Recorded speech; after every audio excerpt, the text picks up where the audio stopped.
शिवपुर गांव की सुबह हमेशा की तरह चिड़ियों की चहचहाहट, बैलों की घंटियों और चूल्हों से उठते धुएं के साथ जाग चुकी थी।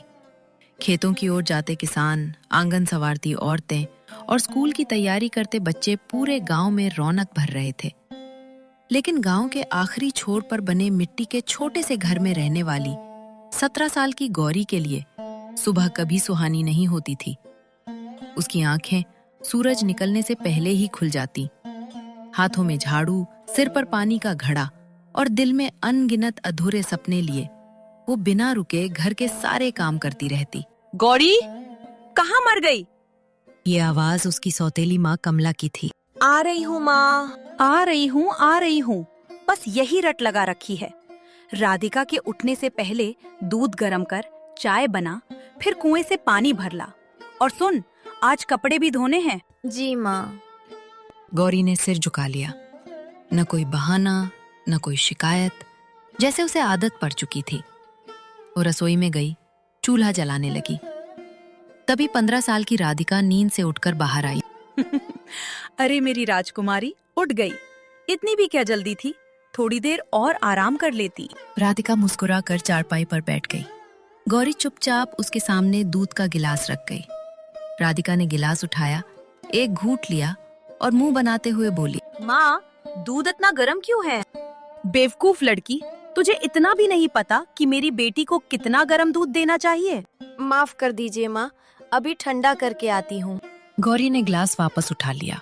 उसकी उंगलियां गर्म दूध से जल चुकी थीं, लेकिन उसने एक शब्द भी नहीं कहा। कमला के व्यवहार का असर धीरे धीरे राधिका पर भी पड़ चुका था। वो भी अब गौरी को अपनी बड़ी बहन नहीं, घर की नौकरानी समझने लगी थी। रामप्रसाद के मन में होता कि गौरी का पक्ष ले, लेकिन हर बार कमला की बात उन्हें चुप करा देती। कमला, गौरी भी तो तुम्हारी बेटी है, उससे ऐसा व्यवहार क्यों करती हो? अगर इतनी ही दया आती है अपनी बेटी पर, तो सारे काम तुम खुद ही कर लिया करो ना। कमला की बात सुनकर रामप्रसाद कुछ पल चुप रहे और फिर खेत की ओर निकल पड़े। उनकी चुप्पी ही गौरी की सबसे बड़ी तकलीफ बन चुकी थी। दोपहर का समय था। तेज धूप में गौरी सिर पर खाना रखकर खेत पहुंची। रामप्रसाद पसीने से भीगे हुए थे। उन्होंने बेटी को देखते ही कहा, इतनी धूप में आने की क्या जरूरत थी बेटी? मैं खुद आ जाता। अगर मैं नहीं आती तो माँ नाराज हो जाती बाबूजी। तू मुझसे नाराज तो नहीं है बेटी? गौरी ने उनकी ओर देखा। उसकी मुस्कान में दर्द छिपा हुआ था। बेटियां अपने बाबूजी से नाराज नहीं होती, बस कभी कभी चाहती हैं कि बाबूजी उनकी बात भी सुन ले। ये सुनकर रामप्रसाद की आंखें भर आईं। उन्हें पता था उनकी बेटी ने शिकायत नहीं की थी, लेकिन उसकी एक बात ने उनके दिल पर ऐसा बोझ रख दिया था जिसे वे कभी उतार नहीं पाए। गौरी जब वापस लौट रही थी, तभी रास्ते में गांव की बुजुर्ग शांति काकी मिल गईं। उन्होंने गौरी के सिर पर हाथ फेरते हुए कहा, गौरी बिटिया, भगवान ने तुझे बहुत बड़ा दिल दिया है। काकी, बड़ा दिल नहीं, बस बड़ी जिम्मेदारियां दे दी हैं। एक बात याद रखना बेटी, भगवान देर करता है लेकिन अंधेर नहीं करता। रात को जब सब लोग खाना खा चुके, तब गौरी अकेली रसोई में बैठी बची हुई 2 सूखी रोटियां खा रही थी। इतने में बाहर तेज बारिश शुरू हो गई। गौरी जल्दी जल्दी सामान हटाने लगी ताकि उनमें बारिश का पानी ना भर जाए। उसी समय उसकी नजर दीवार पर टंगी एक पुरानी तस्वीर पर पड़ी। वो उसकी माँ सरला की तस्वीर थी। गौरी कुछ पल उसे देखती रही, फिर धीमे से बोली, माँ, अगर आप होती तो शायद मैं भी राधिका की तरह बेफिक्र होकर जी पाती। अरे ओ लड़की, क्या बड़बड़ा रही है? वो कुछ नहीं माँ। रोने धोने से कुछ नहीं मिलेगा। सुबह जल्दी उठना है, बहुत काम है।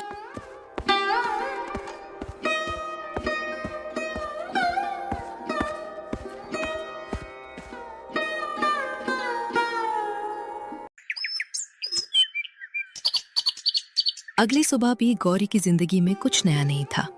रात भर बारिश होने की वजह से पूरा आंगन गंदा हो गया था। उसने बिना किसी को बोले झाड़ू उठाया और पूरे आंगन को साफ करने लगी। इतने में कमला बाहर आई।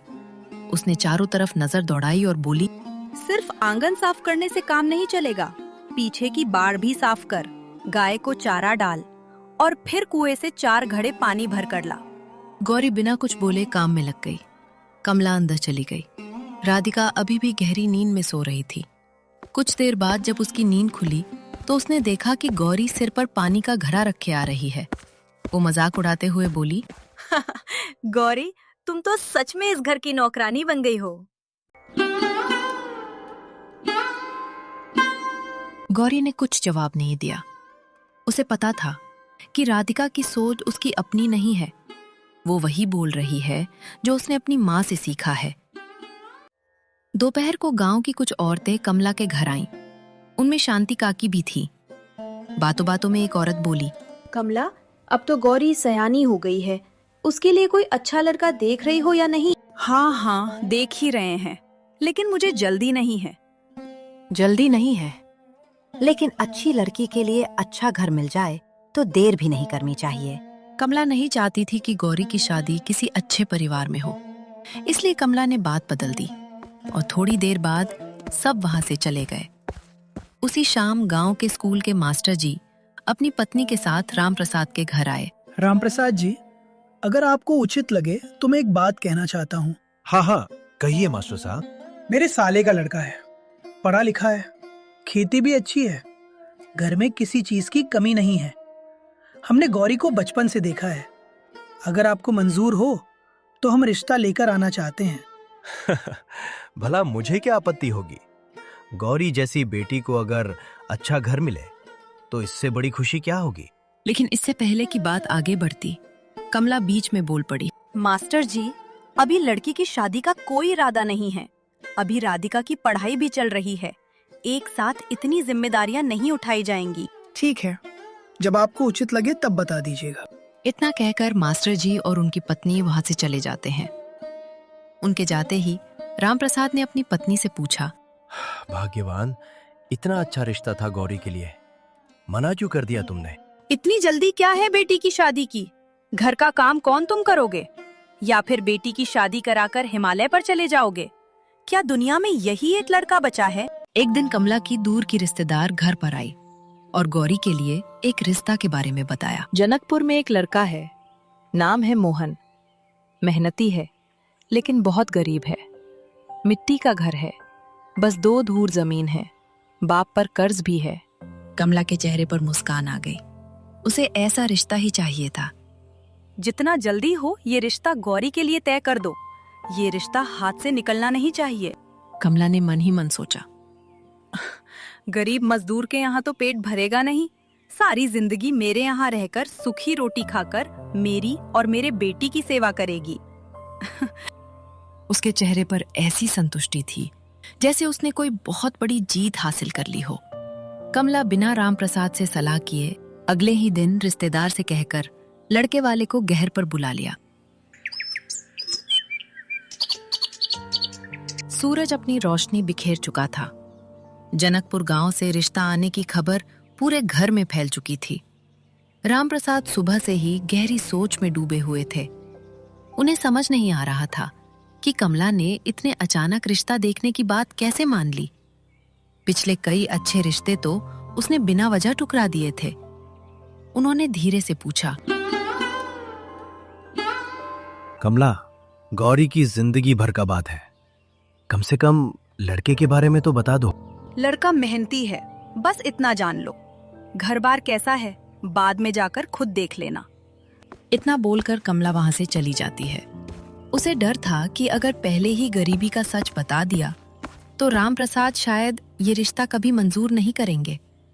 थोड़ी देर बाद जनकपुर से मोहन और उसके बाबूजी गौरी से रिश्ता के लिए आते हैं। कुछ देर बाद गौरी को उन लोगों के सामने बुलाया गया। चेहरे पर सादगी ऐसी थी कि नजर हटाना मुश्किल था। उन्होंने मुस्कुराकर पूछा, बेटी, पढ़ाई कहाँ तक की है? जी 10वीं तक बाबूजी। बेटी, सिलाई भी आती है तुम्हें? जी बाबूजी। खाना बनाना और खेती बाड़ी? गरीब किसान की बेटी अगर खाना बनाना और खेत का काम न जाने तो लोग हंसेंगे बाबूजी। गौरी की बात सुनकर मोहन और उसके बाबूजी की आंखों में चमक आ गई।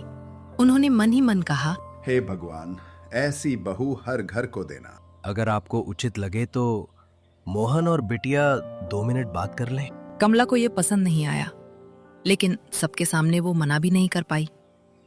दोनों बगल में ही एक पेड़ के पास गए। फिर मोहन ने धीरे से कहा, गौरी, मैं एक बात पहले ही साफ कर देना चाहता हूँ। हमारे घर में अमीरी नहीं है, बरसात में छत टपकती है, ज्यादा जमीन भी नहीं है हमारे पास। बाबूजी पर थोड़ा कर्ज भी है। अगर तुम चाहो तो अभी मना कर सकती हैं। मोहन बाबू, तुमने अपनी गरीबी नहीं छिपाई, बल्कि पहली मुलाकात में ही मुझे सब सच सच बता दिया। आज के समय में ऐसा ईमानदार इंसान मिलना आसान नहीं है। मेरे लिए बड़ा घर, महंगे कपड़े या पैसा जरूरी नहीं है। मुझे ऐसा जीवन साथी चाहिए जो सच्चा हो, मेहनती हो और दिल से अपना हो। अगर हम दोनों साथ रहेंगे तो मुश्किलें भी आधी लगेंगी। मैं तुम्हारे साथ तुम्हारी दौलत के लिए नहीं, बल्कि तुम्हारे सच्चे दिल के लिए शादी करना चाहती हूँ। मोहन उसकी बात सुनकर कुछ पल चुप रह गया। उसे लगा शायद पहली बार किसी ने उसकी गरीबी नहीं, उसके संस्कार देखे हैं। कुछ देर बाद सबने मिलजुल कर बात किया और रिश्ता पक्का हो गया। थोड़ी देर बाद सभी मेहमान चले गए। राधिका गौरी के पास आती है और ताना मारते हुए कहा, गौरी, अब तो तुम मिट्टी के घर में रहोगी। बरसात में छत से पानी टपकेगा तो बाल्टी रखकर सोना।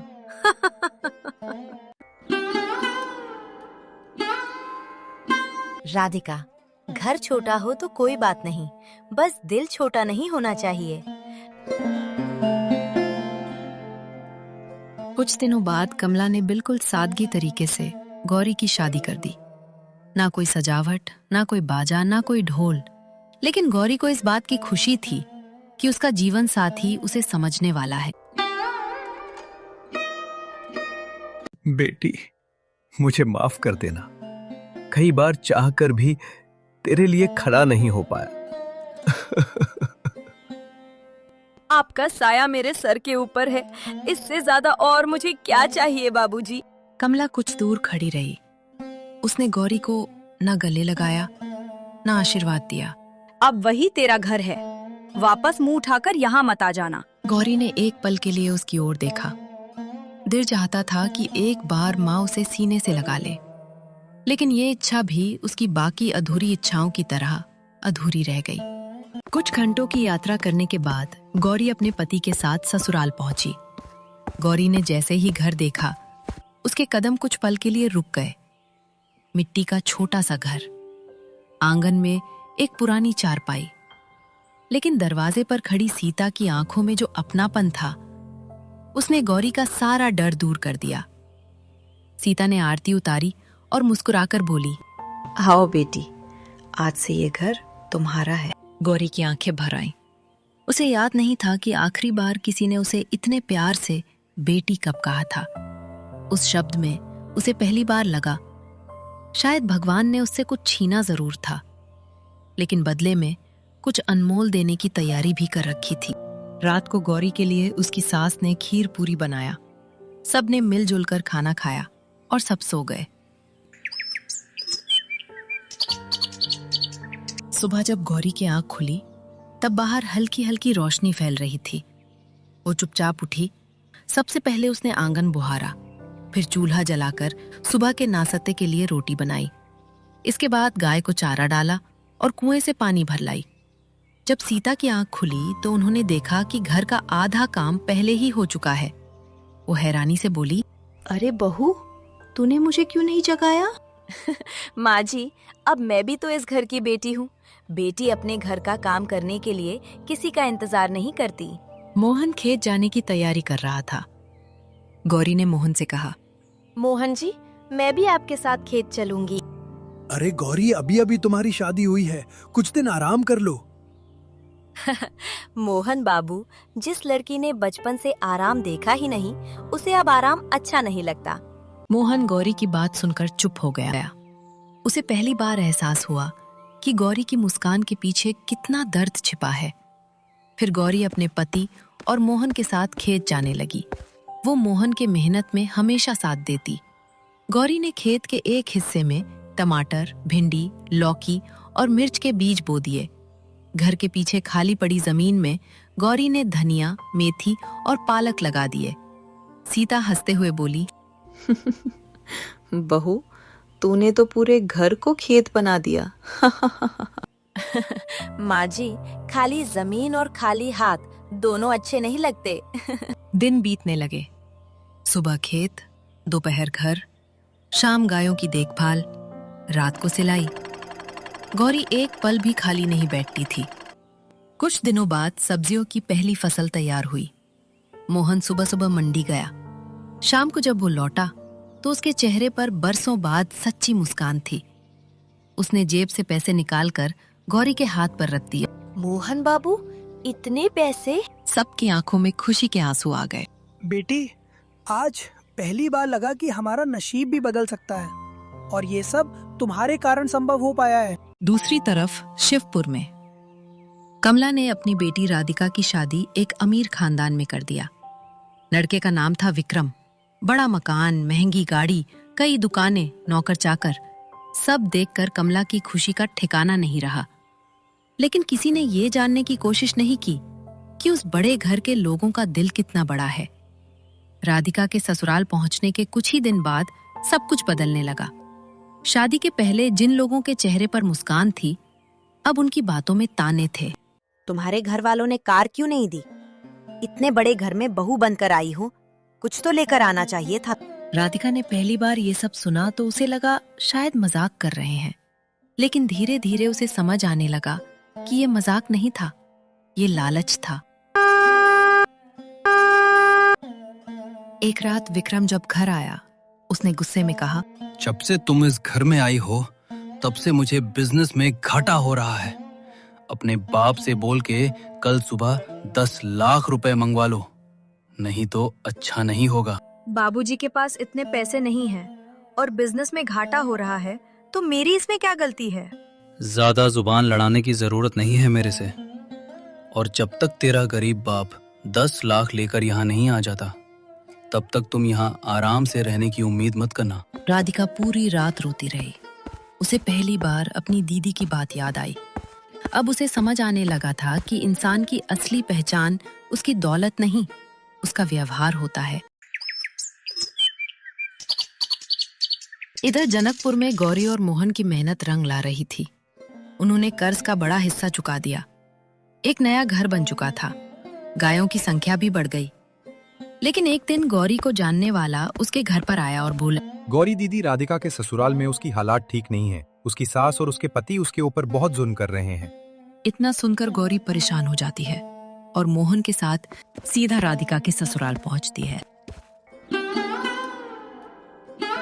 गौरी को देखते हैं राधिका की आंखों से आंसुओं की धारा निकलने लगती है। राधिका, ये तेरी कैसी हालत हो गई है? तूने मुझे पहले क्यों नहीं बताया कि तेरे साथ यहाँ ऐसा व्यवहार हो रहा है? इतने में अंदर से विक्रम बाहर आया। उसने गौरी को देखते ही तिरस्कार से कहा, क्यों आई हो यहाँ? अपनी बहन से मिलने। ये कोई सरकारी धर्मशाला नहीं है जहाँ जब मन किया मिलने चले आए। देखिए, बात बढ़ाइए मत, हमें सिर्फ राधिका से बात करनी है। तभी वहाँ विक्रम की माँ भी आ गई और गुस्से में बोली, अपनी बहन को समझाओ, हमारे घर के नियम मानने होंगे। खुद के घर में रहने के लिए कौन से नियम मानने पड़ेंगे माँ जी? शादी में हमारी इज्जत के हिसाब से कुछ नहीं मिला। अब 10 लाख रुपए लेकर आएगी तभी इस घर में सम्मान मिलेगा और यहाँ रहेगी, वरना अपने साथ ही लेकर जाओ इस मनहूस बहन को। सम्मान खरीदा नहीं जाता और जो लोग बहू की कीमत पैसों से लगाते हैं वे सम्मान के लायक भी नहीं होते। बहुत भाषण दे लिया, पैसे दो या लड़की को ले जाओ। गौरी ने बिना एक पल सोचे राधिका से कहा, चल राधिका, ये घर नहीं लालची लोगों का अड्डा है। लेकिन दीदी, लोग क्या कहेंगे? लोग तेरे आंसू नहीं पोंछेंगे राधिका, जिंदगी तेरी है, फैसला भी तेरा होना चाहिए। राधिका ने पहली बार बिना डरे अपनी बहन का साथ दिया और वहाँ से चली गई। 2 दिन बाद राम प्रसाद और कमला को सारी बात पता चली। दोनों भागे भागे गौरी के घर पहुंचे। राधिका को उस हालत में देखकर कमला के पैरों तले जमीन खिसक गई। वो रोते हुए बोली, बेटी, मुझे माफ कर दे। माँ, आपने हमेशा कहा था कि बड़ा घर ही खुशियाँ देता है। लेकिन आपने कभी ये नहीं सिखाया कि अच्छे इंसान कैसे पहचाने जाते हैं। कमला के पास इसका कोई जवाब नहीं था। अपने माँ बाबूजी की आवाज सुनकर गौरी जल्दी से बाहर आई। कमला उसे देखती रह गई। जिस लड़की को उसने बचपन से काम में झोंक दिया, आज वही बिना किसी शिकायत के अपनी बहन का सहारा बनकर खड़ी थी। मैंने तेरे साथ कभी माँ जैसा व्यवहार ही नहीं किया। मैंने तुझसे बचपन छीन लिया, तेरे हिस्से का प्यार छीन लिया, अच्छे रिश्ते टुकरा दिए, जानबूझकर गरीब घर भेज दिया। मैं सोचती थी कि तू सारी उम्र दुखी रहे। पूरे घर का माहौल भावुक हो चुका था। माँ, बीती बातें बदल नहीं सकती, लेकिन अगर आज आपको अपनी गलती का एहसास हो गया है तो यही सबसे बड़ी बात है। बेटी, तू मुझे माफ कर देगी?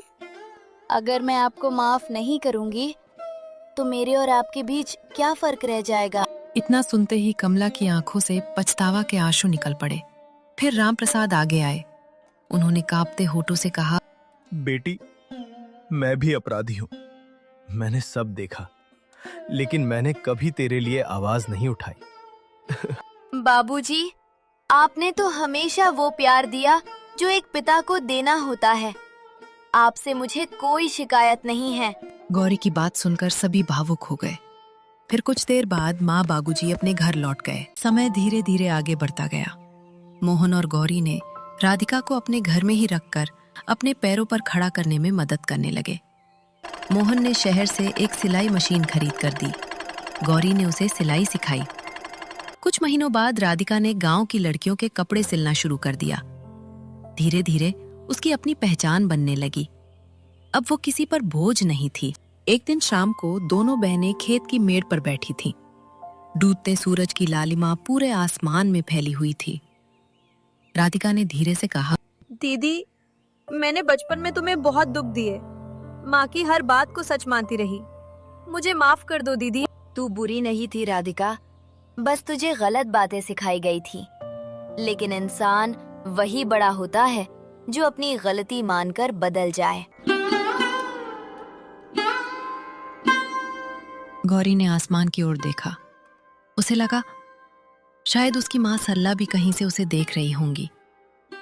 उसकी आंखों में आंसू थे, लेकिन इस बार ये आंसू दर्द के नहीं, सुकून के थे।